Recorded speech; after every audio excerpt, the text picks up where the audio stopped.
Good morning, students. How are you? I hope you will be safe and fine at your home. This is your history class. Student, in our previous video, we read about the causes of this revolt of 1857 and how this revolt spread. Okay, now today we will discuss about the suppression of the uprising. यानी ये विद्रोह जो सारे इतने बड़े India में फैला, but फिर भी इसको ब्रिटिश ने दबा दिया। तो किस तरीके से उसने इसको दबाया, क्या इसके कॉजेस थे जिनके कारण ये रिवोल्ट जो है वो फेल रहा। Okay students, let start. 1857 के मिड में हम ये देखते हैं कि कंपनी का रूल जो था वो लगभग पूरे नॉर्थ इंडिया से ख़त्म सही हो गया था, बट जो कंपनी थी वो इस मूड में नहीं थी कि वो अपनी हार को एक्सेप्ट कर सके। ठीक है, तो उसने ये जो रिवोल्ट था 1857 का, इसको दबाने के लिए नए नए तरीके निकाले, और वो तरीके कहाँ से, ब्रिटेन से यानी इंग्लैंड से आते थे। बहुत सारे लॉ पास किए गए। ठीक है, इन रिबल्स को इजी, जो रिबल्स यानी जो विद्रोही थे उनको इजीली सजा दी जा सके, ताकि ठीक है, तो ऐसे बहुत सारे न्यू लॉ पास किए गए। कंपनी को फोर्स किया गया कि ये जो जितने भी रिबल्स हैं इनको, इनके जो पॉइंट्स हैं जहाँ पर ये विद्रोह हुए हैं उनको दबा दिया जाए, उनको नष्ट कर दिया जाए। तो ब्रिटिश कमांडर जैसे कि कॉलिन कैम्पबेल और हेनरी हैवलॉक जो थे वो इस काम में सफल भी रहे, और सितंबर 1857 में दिल्ली को रिकैप्चर्ड कर दिया गया। अब वहाँ पर दिल्ली जो शासक थे कौन थे उस टाइम पर, दिल्ली पर मुगल शासक बहादुर शाह जफर जो थे वो उनके शासक थे। अब उनको अरेस्ट कर लिया गया। He was sentence to life imprisonment, और उनको उम्र कैद की सज़ा दे दी गई। ही एंड हिज वाइफ, उनकी जो वाइफ थी, और उनकी वाइफ का नाम बेगम हजरत महल था, उनको दिया गया जेल में। कहाँ पर? रंगून में। ठीक है, जो जिसको यंगून के नाम से जाना जाता है। और अब ये जेल कहाँ पर है? ये है बर्मा में। ठीक है, यानी म्यांमार। ठीक है, बर्मा जो है म्यांमार का पुराना नाम है। कब भेजा गया इनको? अक्टूबर 1858 में। वेयर डाइड इन नवंबर 1862, और जहाँ पर वो 1862 में उनकी डेथ हो गई। जो रिबेलियंस थे वो उसके बाद जो है, उनकी डेथ के बाद एक के बाद दिल्ली में रिकैप्चर कर लिए गए। यानी जब दिल्ली को जब रिकैप्चर कर लिया गया था, जो रिबेलियंस थे, जो विद्रोही थे, उन्होंने अपना काम करना बंद नहीं किया। ठीक है, यानी वो नहीं मरे, उन्होंने अपना काम चालू रखा, और अलग अलग कंट्री के पार्ट में उन्होंने ऐसे रिवोल्ट करने शुरू कर दिए। It took 2 years for the British to suppress this popular rebellion, और ब्रिटिश को 2 years लगे इस इतने पॉपुलर जो विद्रोह था इसको दबाने में। मार्च 1858 में लखनऊ वाज रिकैप्चर्ड, और 1858 में लखनऊ को भी रिकैप्चर कर लिया गया। जून 1858 में रानी लक्ष्मीबाई जो है वो हार गई और वो मर गई। ठीक है, यानी ब्रिटिश ने 1858 में, जून 1858 में रानी लक्ष्मीबाई को भी मार दिया। Tatya Tope could prone the battle for some more time, लेकिन तात्या टोपे जो थे वो और थोड़े लंबे तक उन्होंने लड़ाई लड़ी। He wage guerrilla war with support the tribal and the peasant leader, और उन्होंने गोरिल्ला टेक्निक, बेटा गोरिल्ला क्या है? ये एक टेक्निक होती है लड़ाई लड़ने की। तो उन्होंने तात्या टोपे ने गोरिल्ला टेक्निक से लड़ाई लड़ी, जो कि ट्राइबल्स लड़ते थे उनके साथ मिलकर।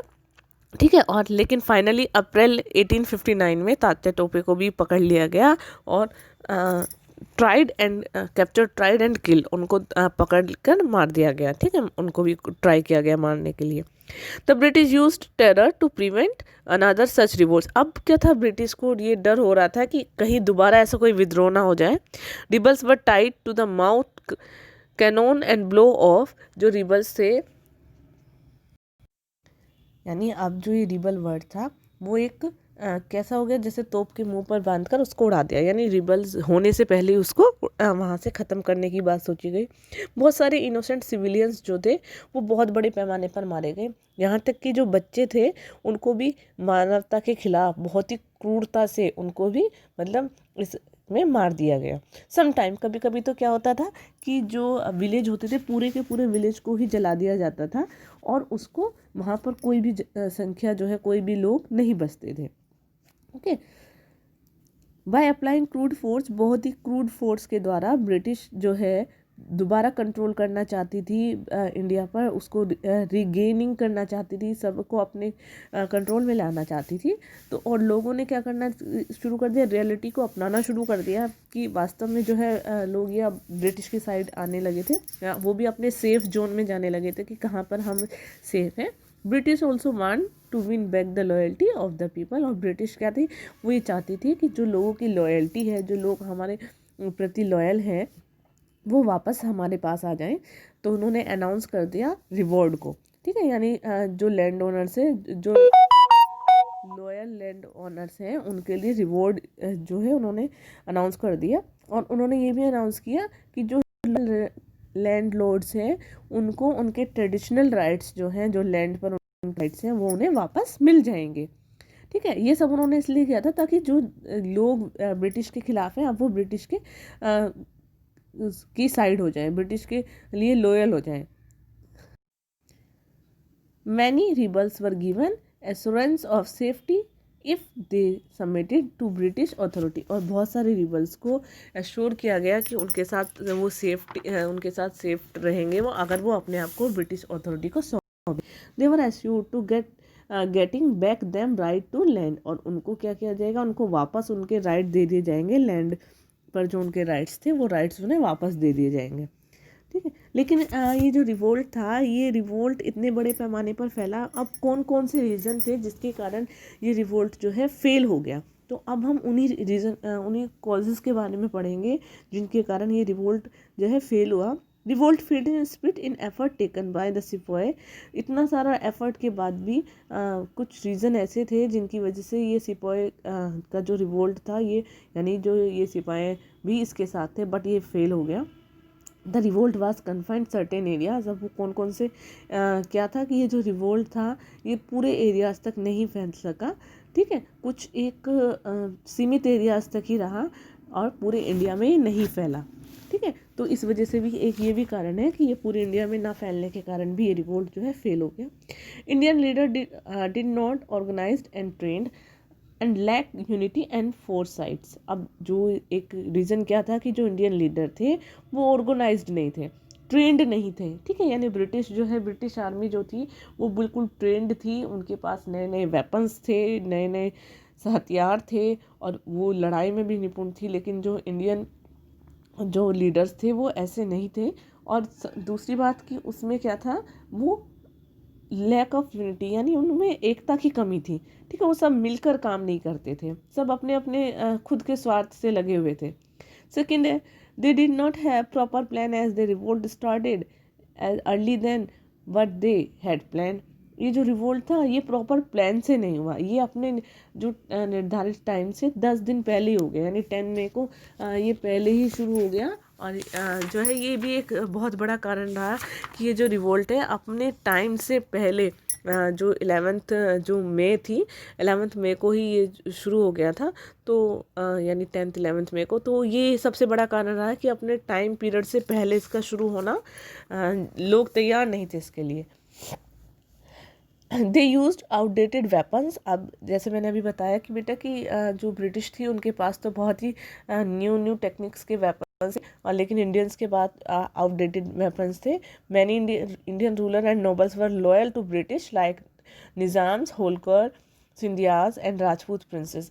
जो बहुत सारे इंडियंस नोबल्स जो थे, रूलर जो थे, वो ब्रिटिश की तरफ थे, यानी वो अभी भी ब्रिटिश का साथ दे रहे थे, वो इंडियंस के साथ नहीं थे। तो वो अभी भी जैसे कि निजाम, होलकर, सिंधियाज, ये सभी राजपूत जो है सब ब्रिटिश के साथ थे, ब्रिटिश का साथ दे रहे थे।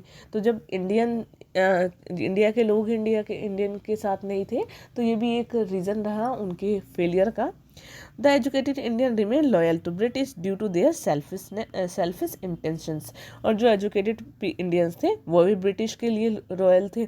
ठीक है, तो वो भी अपनी खुद की सेल्फिश इंटेंशन के लिए थे, क्योंकि उन्हें ये लगता था कि जो ब्रिटिश है वो इंडिया को बहुत ही इंडिया में सुधार कर रही है और वो इंडिया को आगे लेकर जाएंगे, इंडिया को ये डार्कनेस से बाहर निकालेंगे।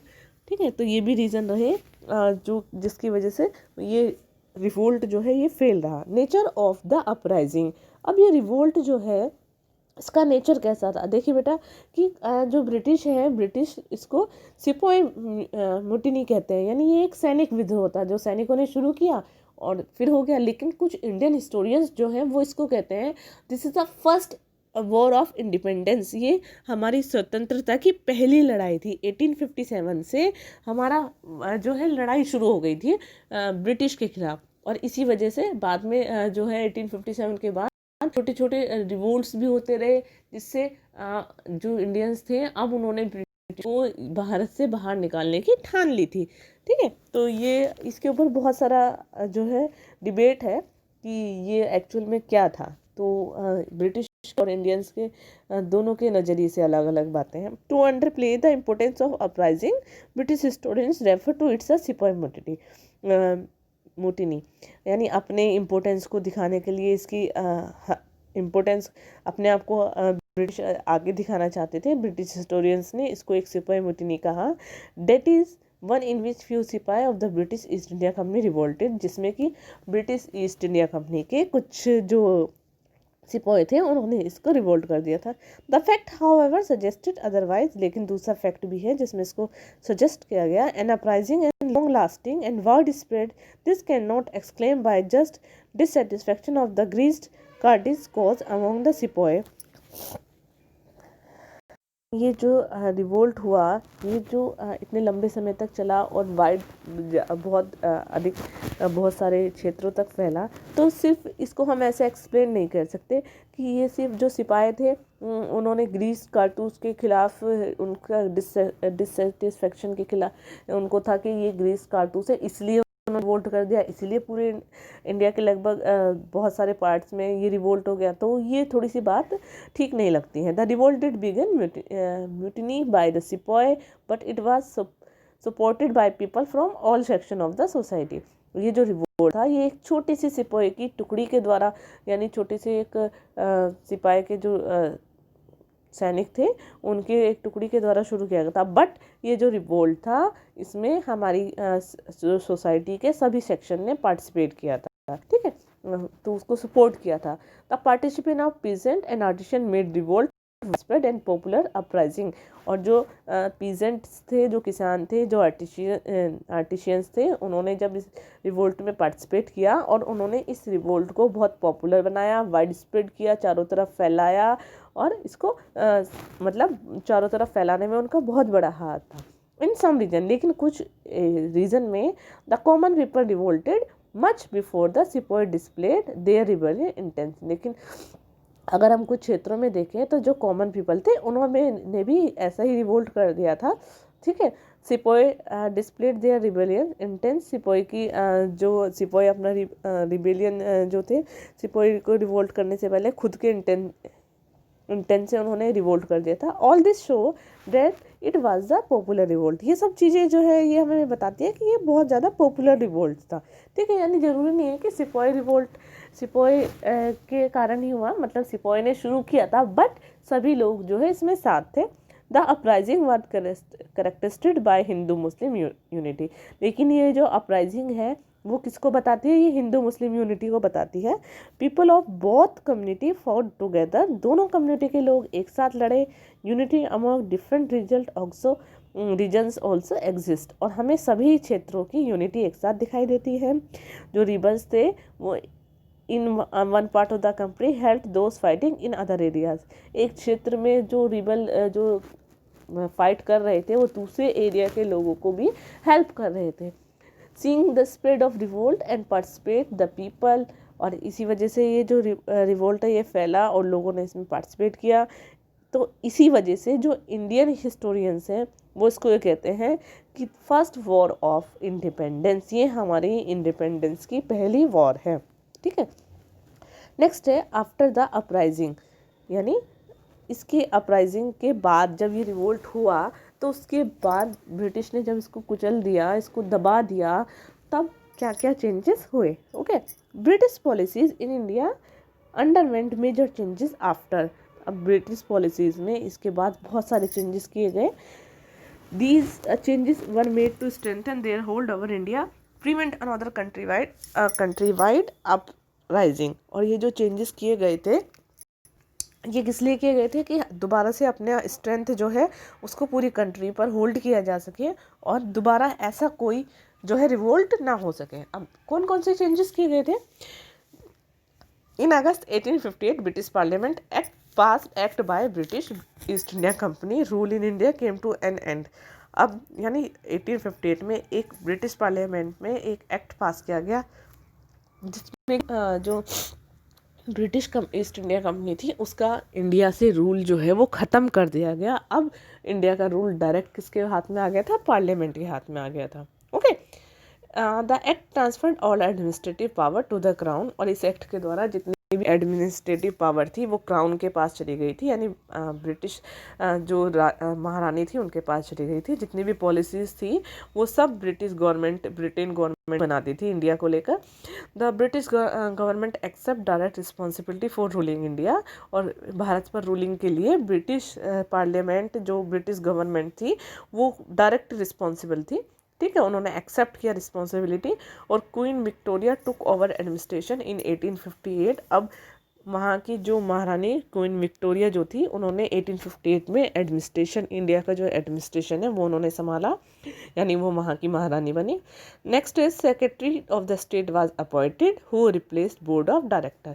जो सेक्रेटरी था, स्टेट का सेक्रेटरी अपॉइंट किया गया और उसको रिप्लेस किया गया बोर्ड ऑफ डायरेक्टर में। ठीक है, governor general was made the viceroy. और जो गवर्नर जनरल होते थे पहले, अब उनको वायसराय बना दिया गया।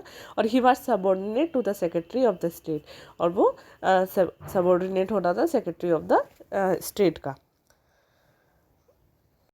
यानी वो सेक्रेटरी ऑफ द स्टेट के अधीन होता था। ठीक है, आर्मी को दोबारा से रीऑर्गेनाइज किया गया। दोबारा से आर्मी जो है उसका सारा स्ट्रक्चर चेंज किया गया।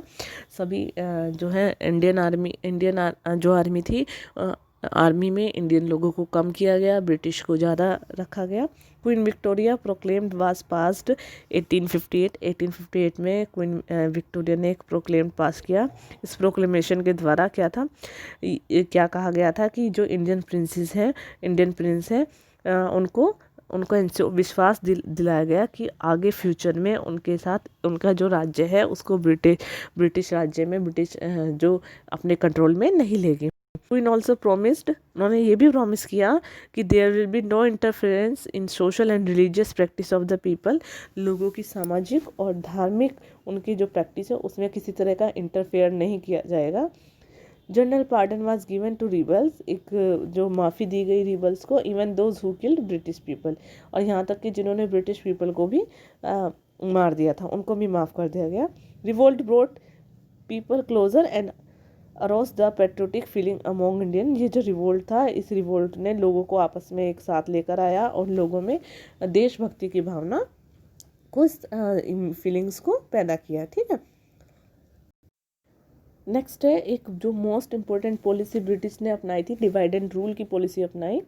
During the uprising both Hindu Muslim had fought together. जब ब्रिटिश ने देखा कि हिंदू मुस्लिम दोनों एक साथ लड़ रहे हैं तो ब्रिटिश को बिल्कुल भी अच्छा नहीं लगा, कि ब्रिटिश ने उनकी यूनिटी को अच्छा नहीं लगा। उन्होंने महसूस किया कि इनकी जो स्ट्रेंथ है, इनकी मजबूती को तोड़ने के लिए इनको टू पार्ट्स में, टू कम्युनिटीज़ में डिवाइड करने की ज़रूरत है। He accused Muslim instigating uprising began discrimination against them. उन्होंने जो मुस्लिमों के साथ डिस्क्रिमिनेशन करना शुरू कर दिया। ठीक है, रिवोल्ट था the revolt of 1857 which was a memorable turning point in the history.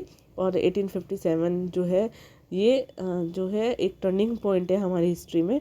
कैसे कि देखिए बेटा, जैसे अभी मैंने बताया कि डिवाइड एंड रूल की पॉलिसी को अपनाया गया, कि उन्होंने मुस्लिमों को उकसाने का आरोप लगाया और उन्हें क्या है उनके साथ भेदभाव शुरू कर दिया। तो इस तरह की पॉलिसी अब उन्होंने अपनाने लगे थे। ठीक है, और ये टर्निंग पॉइंट है क्योंकि जो हिस्ट्री है, हिस्ट्री ऑफ द इंडिया की एक टर्निंग पॉइंट है। Left its mark even though it was not successful, but इसके बाद क्या था, ये एक ऐसा निशान छोड़ गया कि जो बाद में सक्सेसफुल, यानी ये रिवोल्ट सक्सेसफुल नहीं रहा, लेकिन फिर भी यहाँ पर लोगों के मन में इसने नेशनलिज्म की भावना पैदा कर दी थी और लोग आपस में एक साथ आए थे। ठीक है, यानी इकट्ठे वो नज़दीक आने लगे थे। वो अब ब्रिटिश को भारत से निकालने के लिए सब एकजुट हो गए थे। Changes in the army, army में क्या क्या चेंजेस किए गए, जैसे कि अभी बेटा हमने अभी पढ़ा कि आर्मी को रीऑर्गेनाइज किया गया ताकि ऐसा कोई दोबारा रिवोल्ट ना हो सके। तो उसके लिए ratio of the European soldier Indian soldier war raised, जो रेशो था यूरोपियन सोल्जर का वो क्या है बढ़ा दिया गया। ठीक है, इट वॉज फिक्स एट 1 और 2 इन बंगाल आर्मी। अब ये फिक्स कर दिया गया कि 1 और 2 का रेशो रखा गया बंगाल आर्मी में, 2 और 5 का बॉम्बे में रखा गया, एंड मद्रास आर्मी में all strategic position were to be held by, और जितनी भी स्ट्रेटेजिक पोजीशन थी वो जो है यूरोपियन ट्रॉप को दी गई। ठीक है, यानी यूरोपियन का रेशो ज़्यादा रखा गया, इंडियन का रेशो कम। Important division such as the artillery were totally in hand of the European troops, जितने भी सारे डिविजन्स थे, सारे जो भी सारे जैसे कि कहाँ पर क्या काम करना है, हर तरीके से यूरोपियन ट्रॉप के हाथ में था। कोई भी इंडियन जो था उसको Indian could become an officer, no कोई भी इंडियन को ऑफिसर नहीं बनाया गया। Concept of martial and the non martial race was also created, martial और नॉन मार्टियल का कंसेप्ट जो है वो रखा गया।